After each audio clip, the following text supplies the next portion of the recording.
Yes. So today we are going to cover out the topic that is the improper integrals.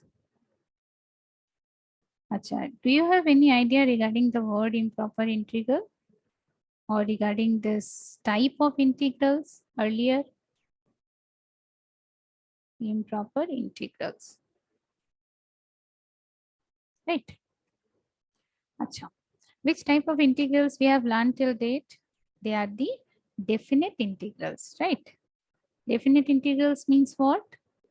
In definite integrals, what we will be having? What are the structures of definite integrals? All we know. What are the structures of definite integral? How it looks like and how we are going to evaluate a definite integral? That is, it just looks like some integral a to b fx dx, right? Where a is a constant quantity, b is a constant quantity, and the integrand is fx, and we need to first integrate fx dx, and then after integration, what? Say after integration, I have got some gx. Okay. For integration of fx is gx, and then I need to put on the values of the limit, that is a to b. So it becomes what? gb minus ga. So whatever the values will be coming out after putting x equals to b and x equals to a in the function gx, this will gives us the value of the definite integral. Are you all agreed with that? Yes, ma'am. Okay. Yes, ma'am. So this is the structure of definite integral that is known to us very well. Okay. Now today, instead of taking this structure, we are going to move on to some improper integrals. Why the name suggests improper like this? The type of integrals, actually improper integrals is of two types. Okay. So we are going to first see that what are the types of improper integrals as well. So first of all, I'm just giving you the basic idea at first, the brief idea, and then we will go for the details with the problems. Okay. So the say if I have the type of integral as some 1 to infinity x dx, right? What happens? Okay, fine. Integral. I don't know why these noises are coming.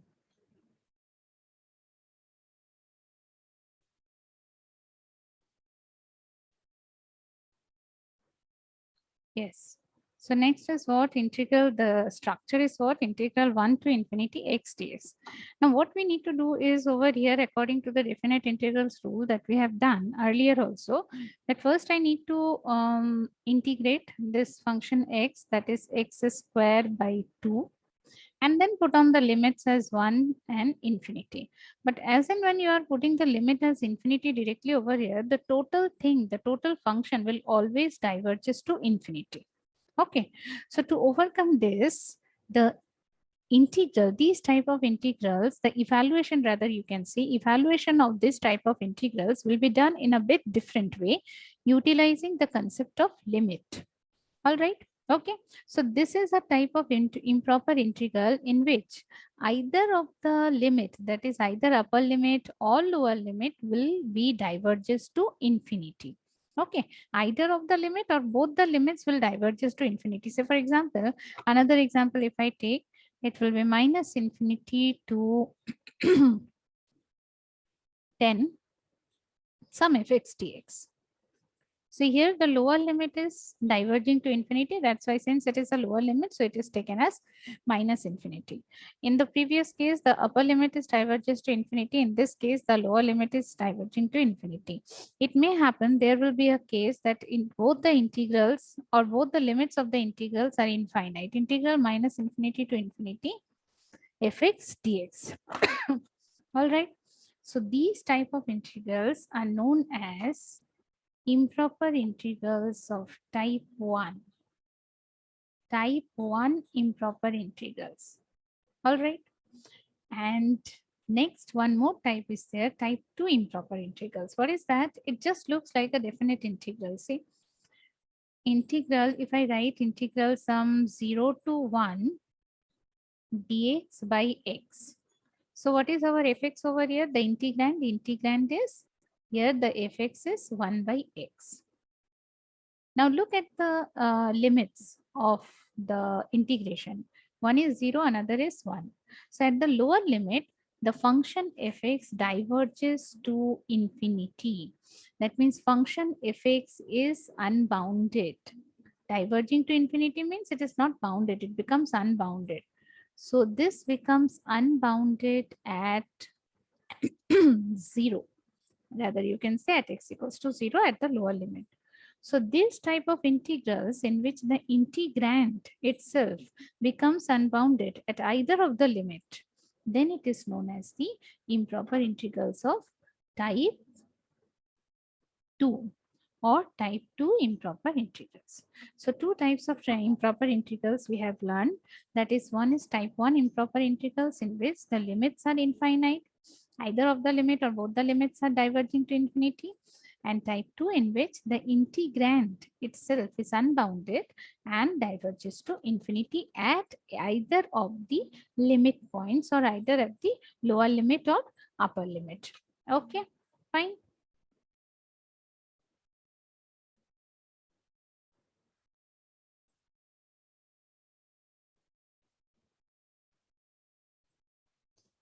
Yes. So next we are moving on to the detailed structure or the details evaluation of type 1 and type 2 improper integrals. Okay, so let us take one by one. We are on the topic improper integrals.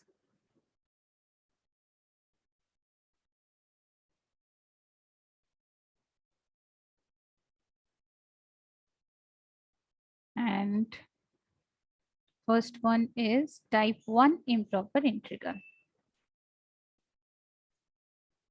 Type 1. So what's the structure of the type 1? In this type, either of the limits are infinite. So one by one, I will take all the cases in which either of the limit, sorry, or both the limits are infinite. Okay. So the first case I'm taking it as, say, integral a to infinity sum fx dx. Okay. What we are seeing that here the upper limit is infinity. So how we are going to evaluate it? We will be writing limit sum b tends to infinity integral a to b fx dx. Okay, right? So now see the integrand. First, we are going to evaluate this integral and then we are going to take the limit as b tending to infinity. All we know that limits at infinity may have a finite value, may not have a finite value. If this limit exists and is having a finite value, then we say that the value of the improper integral exists. But if this limit does not have a finite value, it is diverging to some infinity, then we'll say that the improper integral does not exist. So an improper integral may exist, may not exist. That depends on the value of the limit that we are going to evaluate over here. Okay. So first task is in our problem, we are going to evaluate, sorry, integral a to b fx dx. We know the limit a and b both are finite quantities. And then we are going to take the limit as b tending to infinity. If the limit is a finite quantity, if the limit exists, then the improper integral exists. So this is the first case. Now let us go for the second case in type 1, in which the lower limit is infinite. So I will be writing it as minus infinity to some b fx dx is equals to, it will be evaluated as limit a tends to minus infinity integral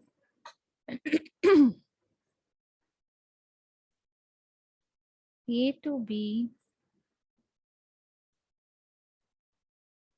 fx dx. All right. So here the same thing. First, we are going to evaluate this integral in which a and b both are finite quantities. And then we need to take the limit a tending to minus infinity. Again, the same case, if the limit exists or limit is having a finite value, then we say that it is the value of the improper integral exists and the value of the limit is the value of the improper integral. And if does not exist, if the limit does not exist, then the value of improper integral does not exist at all. Okay. One more case is there in type 1 improper integral, that is the third one, in which both the limits are infinite, say minus infinity to infinity fx dx is equals to, first what we need to do is we need to split it out into two parts, like some integral minus infinity to a fx dx plus some a to b, some a to infinity rather, fx dx. All we know, we can split a integral like this. It is from minus infinity to infinity, and a is any positive quantity or any quantity lies between minus infinity to infinity. So we can write it as, or we can split it as minus infinity to a to infinity fx dx. All right. Now all the both the parts we have already done. See, this is the second case that we have taken already. Which one? This one. Minus infinity to some b fx dx. So here also we have minus infinity to some a fx dx. So I can write it as limit some a tends to minus infinity integral a to capital A fx dx. Similarly, the second part is also done. That is, we can write it as limit some b tends to infinity integral a to b fx dx. So the both the part we have evaluated already. So evaluating both the limits, if it is having a finite quantity, then that quantity will be the value of the integral. And if it does not have a finite quantity, if it diverges to infinity, then the integral, the value of the improper integral does not exist. Okay. So this is all about how we are going to evaluate type 1 improper integrals. Okay. Now we will be moving on for type 2 improper integrals. Yes. Now I am moving on to the evaluation process of type 2 improper integrals. Okay. So let me erase this once.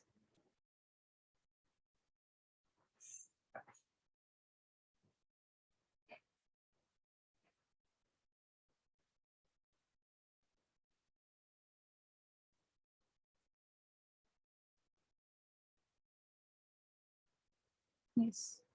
So it is now type 2 improper integrals evaluation. We are on the evaluation process of evaluation rather, you can say, for both the types of improper integrals. Okay. So for type 2, as just now I told you, what are the types of improper, which type of improper integral belongs to type 2? That is, it seems to be a definite integral because both the limits are finite, but the integrand becomes unbounded at either of the limits. Okay. So let us take again one by one all the cases that can arise in type 2 improper integrals. So first one, I'm taking some integral a to b fx dx, where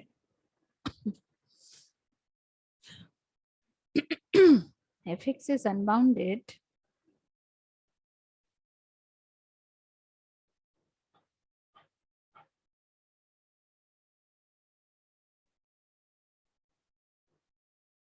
at a, the lower limit a. Okay. So if fx is unbounded at a, then how we are going to evaluate this integral? The evaluation, then it should be equals to limit epsilon tends to 0 plus integral. I can't put directly a. So instead of a, I'm taking a value a plus epsilon to b fx dx. Because if the integrand fx is unbounded at the point a, and if I am putting the value x equals to a directly in fx, then the total thing will be unbounded or divergent. Okay. So instead of a, we are taking a value. It is a plus epsilon, where epsilon is an arbitrarily small quantity. And then after evaluating this integral, we will be taking limit as epsilon tends to 0 plus. Okay. So this is the process for the first case. Now for the second case, let us go for the second case. Again, the same thing, if the value of this limit, because we know from the concept of limit that each and every limit does not exist for each and every function. So if this particular integral, or for this particular function, if the limit exists, the value of the limit exists, then only the integral value exists, otherwise not. Okay, it does not exist at all. Now let us take the second case. What it says that it is again take the structure a to b fx dx,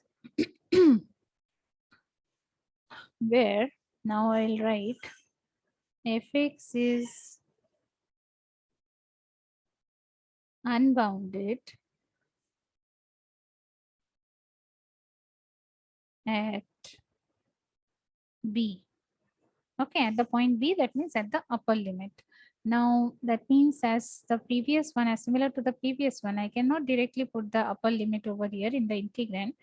So instead of that, I'm again taking limit some epsilon 1 tends to 0 plus, let it be epsilon 1, right? And then I'm taking it as epsilon 2, then it looks better. So epsilon 2 tends to 0 plus integral a, it is okay with a, but it does not okay with b. So instead of b, I'm taking it as b minus epsilon 2 fx dx.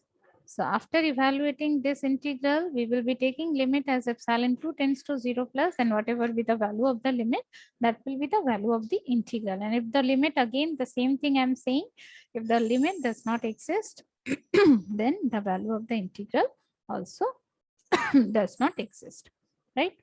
Next is what? Third case, in which it is again take the structure integral a to b fx dx, but fx is unbounded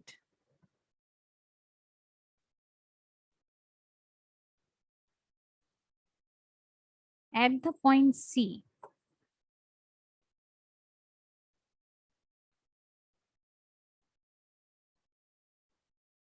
Fx is unbounded at the point c, where c lies somewhere between a and b, like this. Okay. So what we can do, as we have done previously also for the type 1 improper integral, we can split it out into two parts containing c. Okay. So let us do that. We can split it out like integral a to c. Since c lies between a and b, so we can do the splitting like this. Integral a to c fx dx plus integral c to b fx dx. Now see, the evaluation of both the parts is already done. If it is integral a to c fx dx and at the point c it is unbounded, then that is the case 2. So we can write it as equals to limit, for the first part, limit epsilon 2 tends to 0 plus integral a to c minus epsilon 2 fx dx. And the first and the second part, that also done, that is the case 1. So I will write over here plus limit epsilon 1 tends to 0 plus integral a, sorry, there it is c, integral